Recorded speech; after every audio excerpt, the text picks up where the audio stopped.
Violó a tantas mujeres que hoy, 800 años después, 16 millones de hombres llevan su ADN. Un solo hombre mató a 40 millones de personas. Eso es el 11% de toda la humanidad de su época. Borró civilizaciones enteras del mapa. Construyó pirámides con los cráneos de sus víctimas. Y sin embargo, lo llamamos héroe. Lo celebramos como un gran conquistador. Hacen películas glorificándolo, monumentos en su honor. ¿Te imaginas un monumento a Hitler? ¿Películas heroicas sobre Stalin? Entonces, ¿por qué diablos romantizamos al asesino en masa más letal que jamás haya caminado sobre la Tierra? Lo que estás a punto de descubrir sobre Gengis Khan no aparece en los libros de historia que leíste en la escuela. Y cuando termines de ver esto, nunca más volverás a verlo como un simple conquistador. Empecemos con números fríos, porque los números no mienten.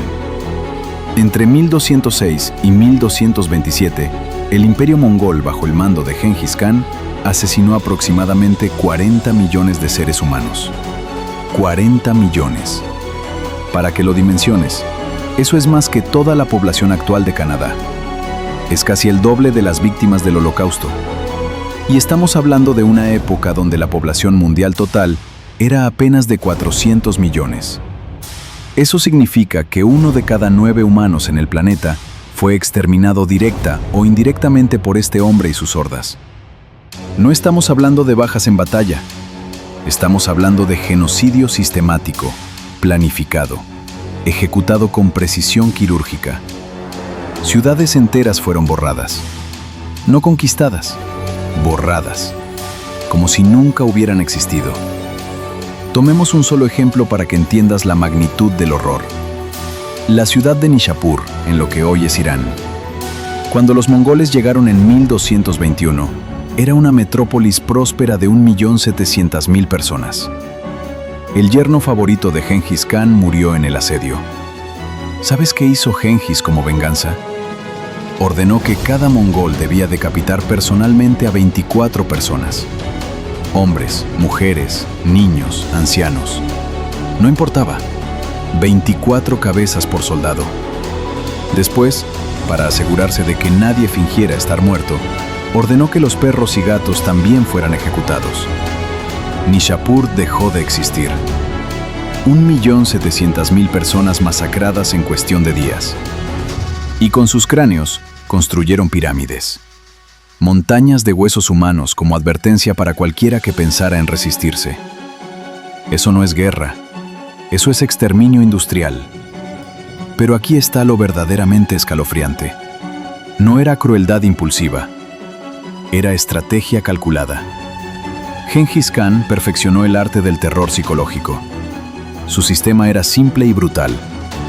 Cuando sus ejércitos se acercaban a una ciudad, enviaban emisarios con un mensaje: ríndanse inmediatamente y solo morirán los soldados.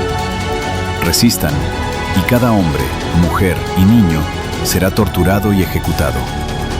Suena a exageración, a propaganda de guerra. El problema es que no era propaganda. Lo cumplía.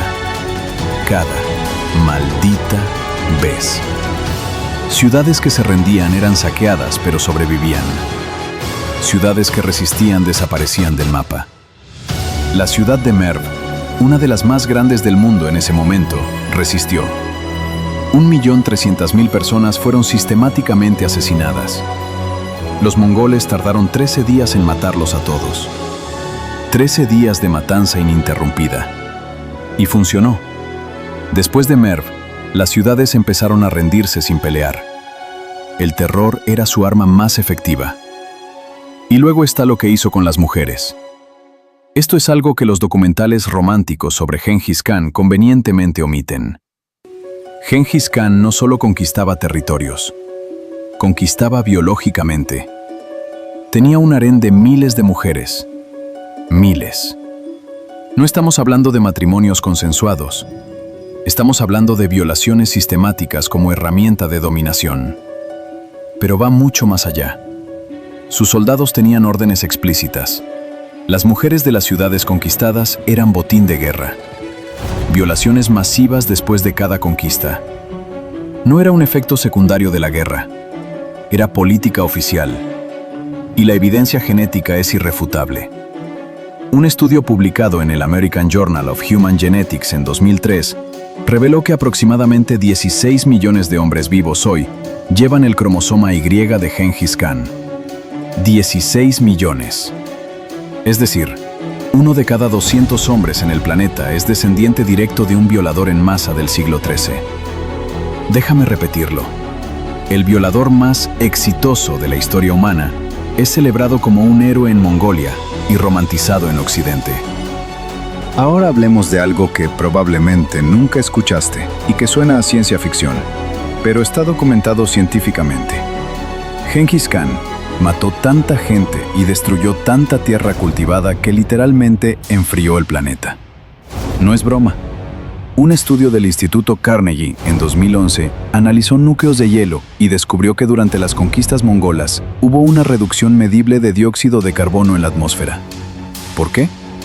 Porque 40 millones de personas dejaron de quemar leña, de cultivar, de respirar.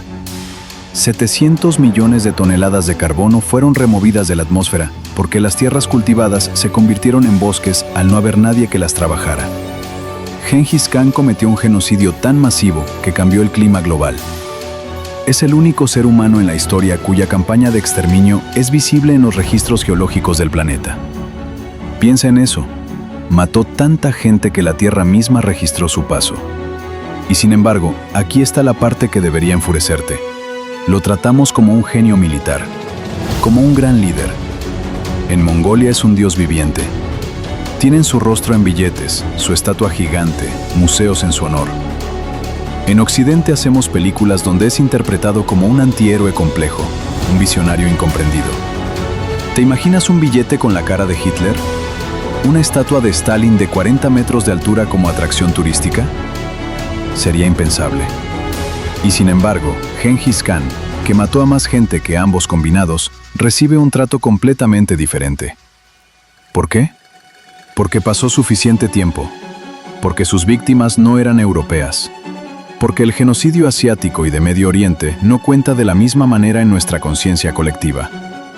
Es un doble estándar histórico obsceno y nadie quiere admitirlo. Pero profundicemos más en sus tácticas, porque el verdadero horror está en los detalles. Cuando conquistaba una ciudad, Gengis Khan no solo mataba.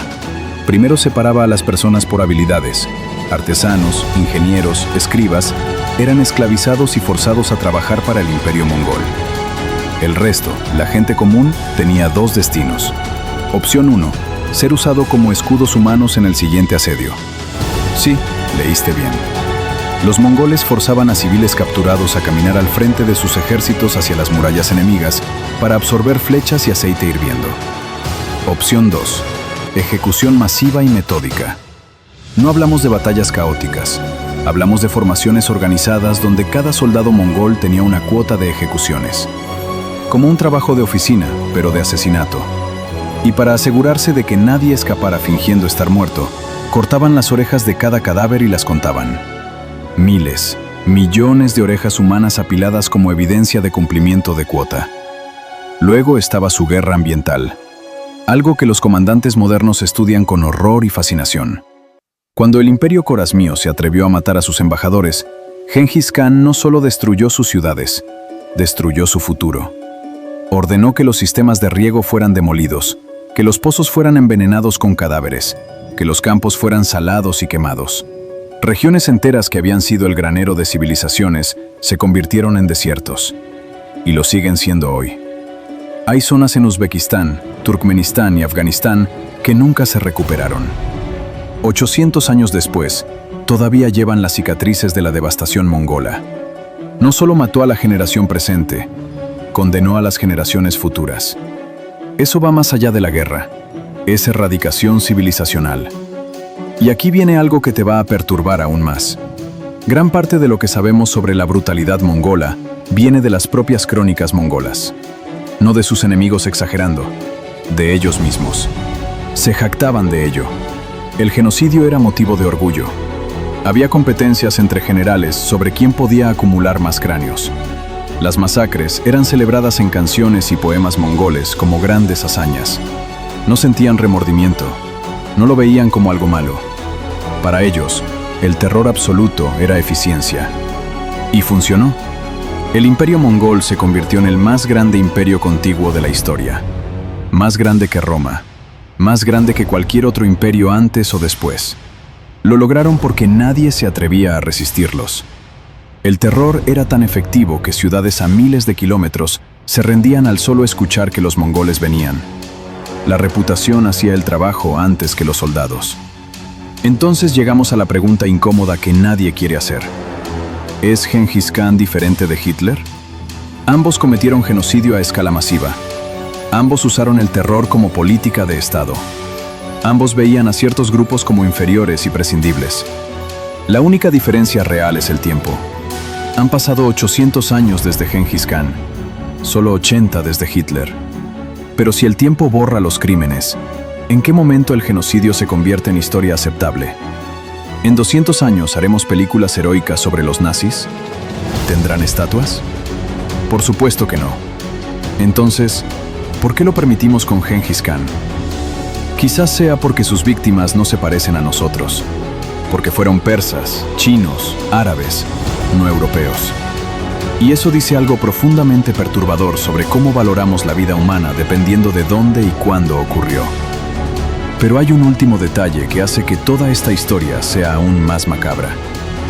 Nadie sabe dónde está enterrado Gengis Khan.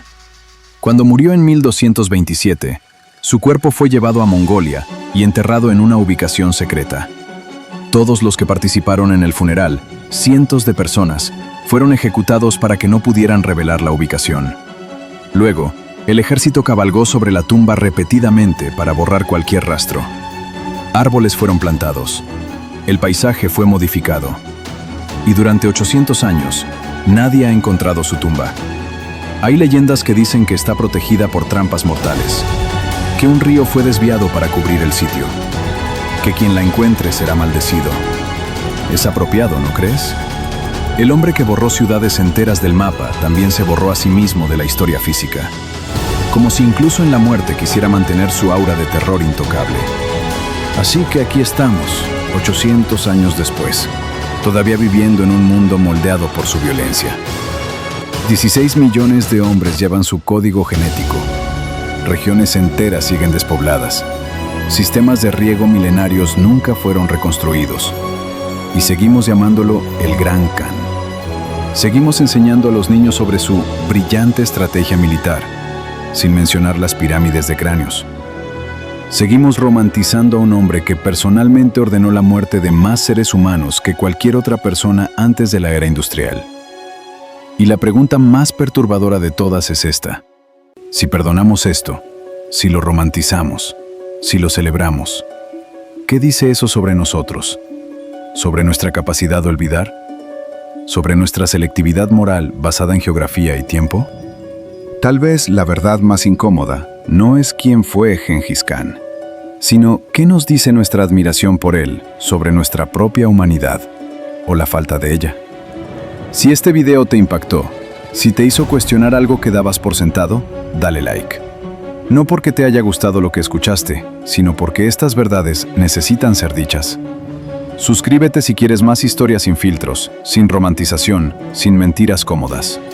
Y dime en los comentarios, ¿Gengis Khan fue un genio militar o simplemente el asesino en masa más efectivo de la historia? ¿Merece estatuas o debería ser recordado como lo que realmente fue? Porque al final, la historia la escriben los vencedores. Pero los muertos merecen que alguien cuente la verdad. Si te gustó el video, suscríbete. Yo soy Don Freaks y este es mi canal.